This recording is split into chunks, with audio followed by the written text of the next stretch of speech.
को प्रसन्न करना चाहते हो तो केवल कुछ बातों को मान लो। बोले कौन सी बातें? बोले सुनो ध्यान से, आप लोग भी नोट कर लेना कि तितिक्षया करुणया मैत्याचाखिल जंतुषु समत्वेन च सर्वात्मा भगवान संप्रसीदति।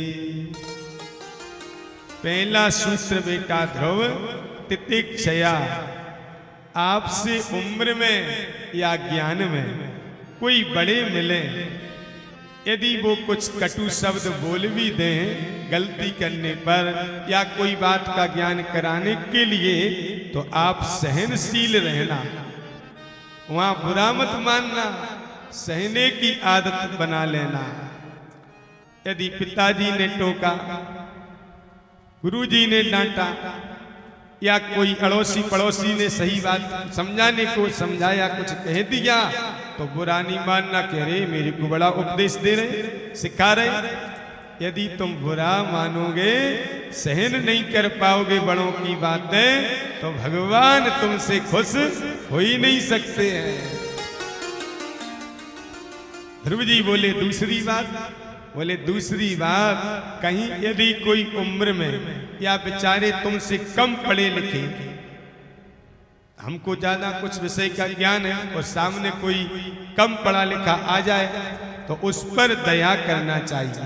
ये नहीं कि अपनी पंडिताई दिखाएं, अरे तुमको कुछ नहीं आता, नहीं। ऐसा करने से भगवान खुश नहीं होते हैं। विद्या का प्रयोग तो दया के लिए है, विनम्रता के लिए है, दूसरे के कार्य साधने के लिए है।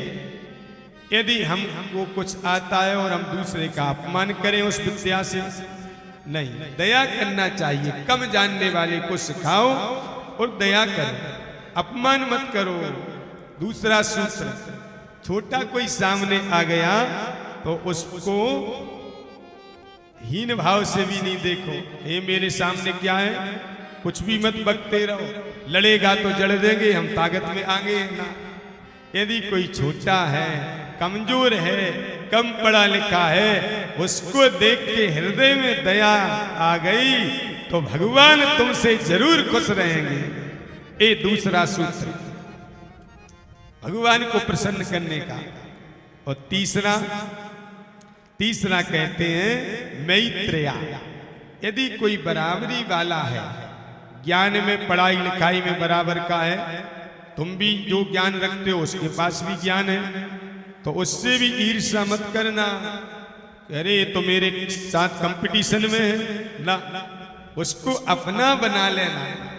भाई हम सब बराबर हैं, ताकत में बराबर, उम्र में बराबर, पढ़ाई लिखाई में संग संग, तो क्यों नहीं मित्र बन जाएं। साहस रखना, मैत्री का भाव प्रकट करना बराबर वालों को देखकर। यदि ऐसा भाव रहा तो भगवान तुमसे सदा प्रसन्न रहे। ईर्ष्या तो किसी से नहीं करना है। और एक बात और बताएं, चौथी बात है,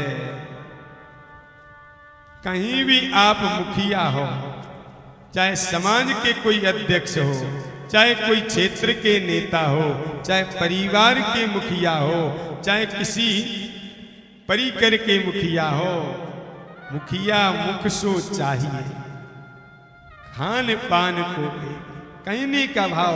यहाँ कहते हैं चाखिल जंतुषु, प्राणी में जितने भी प्राणी तुमको दिखें, यही भाव रखना बेटा ध्रुव। सबके भीतर भगवान है, सबको समान रूप से देखना।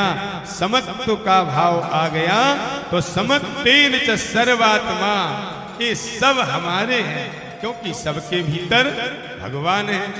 ये यदि भाव जीवन में धारण कर लिया तो भगवान को बुलाना नहीं पड़ेगा, भगवान आपके घर में दौड़ लगाते प्रकट हो जाएंगे।